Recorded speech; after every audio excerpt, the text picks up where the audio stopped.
Welcome back everyone to my Let's Play of the Final Fantasy Legend 3 for the Nintendo Game Boy. Last episode, our party reached the top of Mount Hasbid, where we encountered this man talking to like a tornado-type monster. Tell me, why destroy the worlds? It's not an issue that you can decide. It's up to Master Xagor. If you oppose him, I must stop you.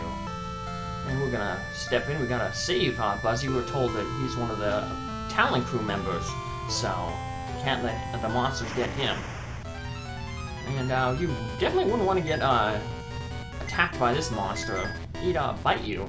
There's a whole bunch of mouths. A lot of them look like they overlap one another. So I don't know how this guy eats. Does he have like a whole bunch of stomachs? Do they all go to one stomach? Seems like inefficient to if he just has like one stomach to have that many mouths.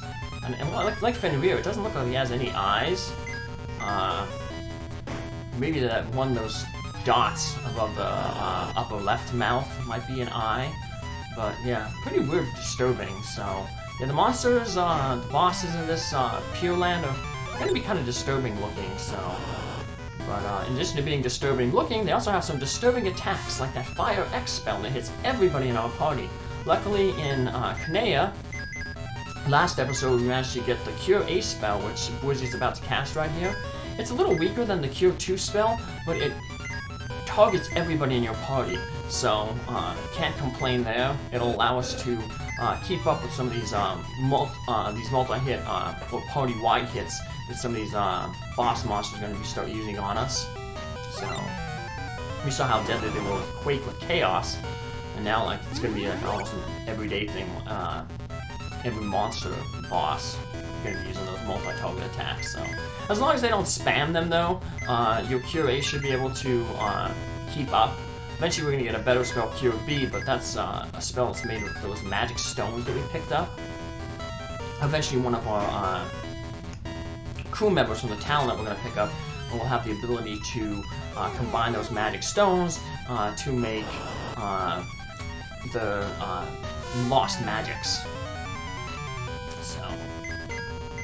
Now, speaking of spells, one spell you saw me use at the beginning there on Gilda and on Weggie was the Fast spell. That basically just increases your attack power by 10. So over time, it's obviously going to help Weggie and Gilda deal the most more damage. They're the ones who are dealing the most damage of all our characters right now. After we defeat this boss, Weggie is going to go back to being our main damage dealer. Right now, Gilda's out-damaging him a little bit by about maybe 150 to 200. But we're going to be getting the first of the 4 Mystic Swords. Mystic Swords can be used by any class except for monsters, and every class uses them with the 2 times multiplier. And a lot of enemies, particularly the bosses here in Pure Land, are weak to the mystic elements, which all the 4 Mystic Swords are. So, like I said, we're getting the worst Mystic Sword here, the weakest one, but it'll definitely be a big improvement to over Weggie just using his dash attack. Eventually, that weakest sword will just find our way into the inventory. Because we'll be using the strongest sword will end up going on Weggie, the second strongest on Gilda, and then the second to weakest will end up on Bwizzy, because he'll still be curing. And Gilda, Bubbles being a monster, won't be able to use equipment, so that's why a lot of people don't use monsters for the end game, but I'm going to go through the whole game, and like I said, showing off all the classes, so I'll keep a monster in my party. Your endgame monsters, you have 2 choices. You have a Garuda or Sivayu. Garuda seems to be a little bit more agile and more physically oriented, where the Sivayu has a little bit better magic stat and magic defense. So we'll be using the Sivayu. That's on the earth and water form. The fire and air is the Garuda. So.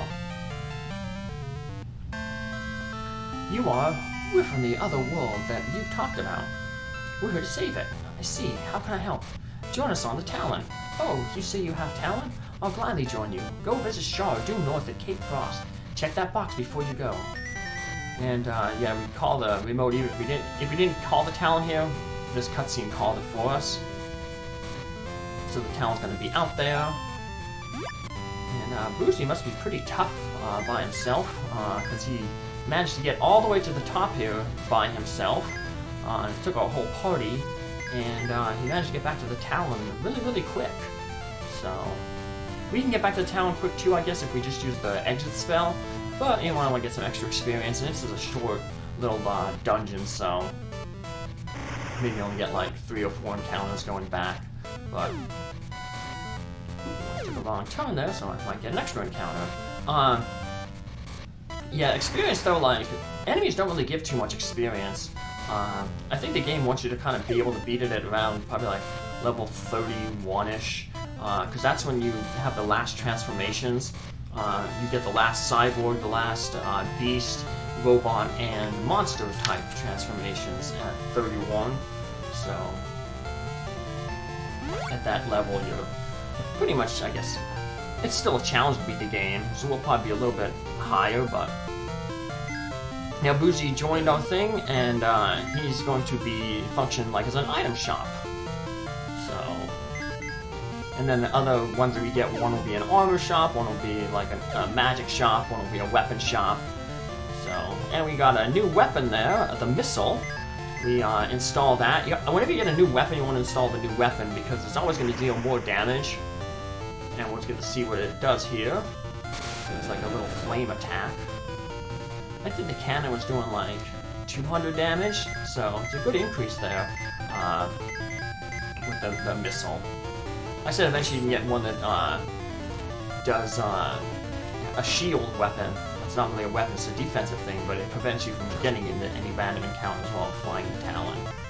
But a lot of people I heard grind at the end of the game with the Talon, because you get the final weapon is this E-laser, and it can pretty much like one-shot random enemies on the outside. You must be Shar, correct. Please join us on the Talon.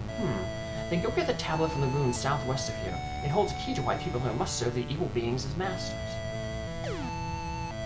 Shar can make lost magic from magical stones. Magic has forced us to worship monsters as masters. Shar intends us to release this fallen bond with the tablet. Got it? Well, not yet, but we're gonna head down there to the south. West, and it's a good thing that we got Bwizzy here to join us. Shaw will then join us as well later, and like I said, he'll turn into a magic shop. But here we are in the southwest corner. We're going to head to these. I think I had to make a quick save here because then my capture cards started acting up. What? Let me through, then defeat me. So we fight another big lizard monster, and it has 2 mouths, and it has a multi-targeting attack. Like Shake, which is basically a quick spell. So once again, same status.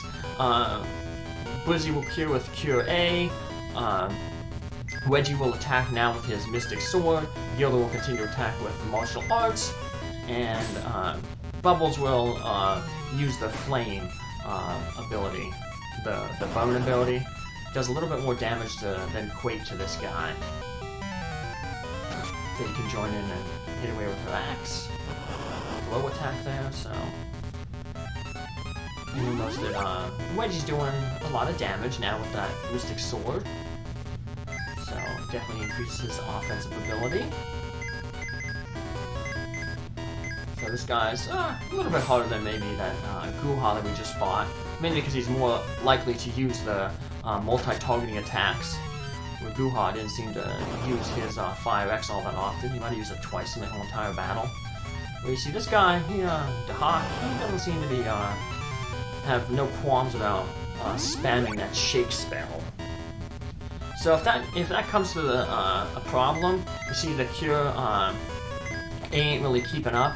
Faye can also join in. She has a Magic Cure, the Cure 3 spell. So I said probably if you have it, the 2 people are going to be needing the most hit points are Bwizzy and Bubbles. I would cure Bwizzy first because he's the healer of the party, so you don't want him to go down.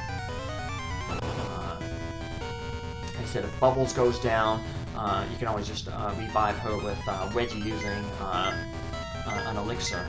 So even though like Weggie's attack started going down, because the monster started having really good defense, so his attacks were less effective.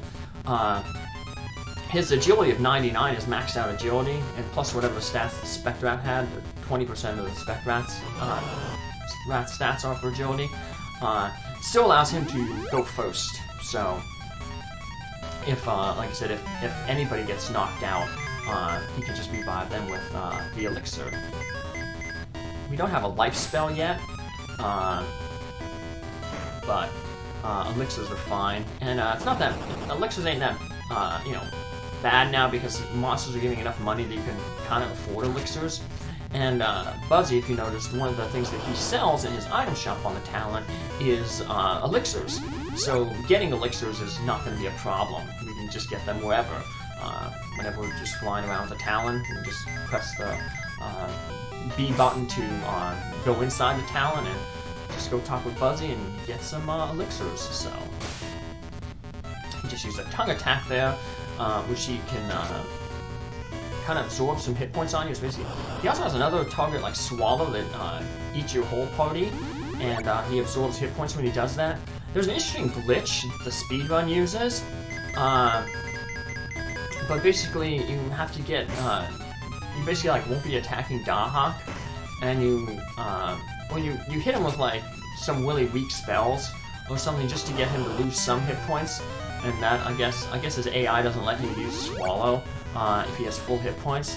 So you just do a little bit of damage to him to get him to force him to use the Swallow attack, and then he does the Swallow attack, but he cures himself for more hit points than damage that you've done to him, and it causes an overflow glitch, sort of like how the money glitch that we use, and he just dies. So no use, only my image is here by Xagor's power. Only a sage can remove me. Remove your image. It's a good thing we got Bwizzy the sage, because he's going to come out here and he's going to free Dahak. Apparently Dahak isn't really a bad guy.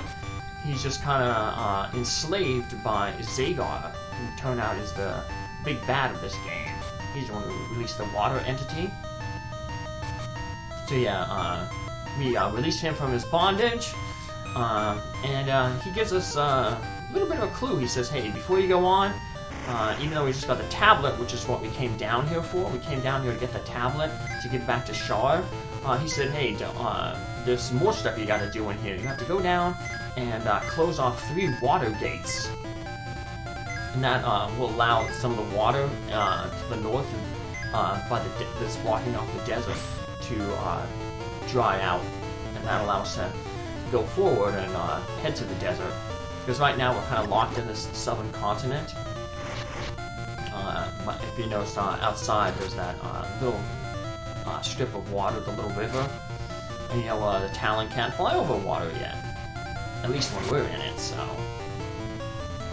Yeah, by closing these water gates, we'll end up stopping that river, and it'll dry up. So. Got some 3 new enemies here. Liz Duke, we saw what they were a little bit earlier. Gilda turned into a Liz Duke. They have that protection from damage, so regular weapons don't really hurt them all that much. But the mystic weapons still work good against them, because they don't have that regular weapon property or special weapons. And then we have, you know, spells like the Quake that Bubbles uses. And then we just have our regular normal attacks. Focus on the other enemies, the hunters and the tattlers there. This tattlers, apparently in the Japanese version, they were like a nose, and apparently they have like a big needle. And I guess I heard that they got changed over here from the American version, like they changed the big needle to like lips, because they were afraid that, you know, kids would be scared of going to the doctors. You know, they maybe see, you know, the nurse pull out the needle to give them a shot or something, and they think back to, oh my god, the Final Fantasy Legend 3 has creepy robot cyborg nurses that have big needles. So yeah, it's one of the examples of the censorship in this game. So and there's a few others. Some of the sprites were changed. I think that one with some of the cyborgs was who had like the knives. I think they were supposed to be like originally had like a drummer boy, and it was like a nod to like a Japanese culture, like a restaurant or something, mascot. But yeah, so some things that I figured the American audience wouldn't get, they changed up here. Usually, there's a website called the Cutting Room Floor. I don't know if it's .com or .net, but yeah, just type in the Cutting Room Floor. A lot of things they'll talk about, things that have changed, and you know, video games and movies. Basically, gets their name from the, you know, stuff from film that was like left on the cutting room floor in editing. So, and we gained another level there. So, Gilda transformed into a Skyla monster, back into the Medusa type monsters. So here's the, this is how like all these rooms are going to be. They're going to be these like rocks that are going to be in different places in the room. And you just got to basically do like a Zelda push puzzle, where you have to push the rocks down to where the water's flowing. And then that would, block off the water level. And I pushed that one. I shouldn't have pushed that. I pushed that one to the wrong side. But that's okay. Just a few extra steps. Push that. And that is water gauge 1 of 3. So, you get that little cutscene afterwards where it shakes, and that's just the water, I guess, draining or building up in the back. Another enemy now here on the left, the Siren. There's only 2 more new enemies then in this area, so we should encounter them in the next episode. Without necessarily farming. Because like I said, we still have about 2/3 of the dungeon to go through, because we only did 1 of the 3 water ways. If you mess up with those water puzzles, it's just like the water puzzle in Dragon Quest 3, where you had to push boulders onto the panels to get the Vase of Drought. All you have to do is just leave the room and then come back, and then the game will reset the blocks. They'll put them back in their initial position, and so you can just retry the puzzle again. So, yeah, if you mess up, make a mistake, just leave, and then head on back out and restart it again. So, yeah, the game's not going to lock you out. That would be really a mean move on the developers if they did something like that. Like, you mess up a puzzle, the game's over. Especially because, like, what, several hours into this game already? Although there were some games like that, you know, in the 80s computer games that you could potentially soft lock yourself out, you know, if you got rid of a certain item or threw something away, like in some point-and-click adventure type games. So, I guess that's how they had replayability back then. And we'll be playing the rest of this dungeon in our next episode. We'll make a quick save here, and continue in the next episode to close those other 2 gates. Thanks for following along. Have a good day. Bye.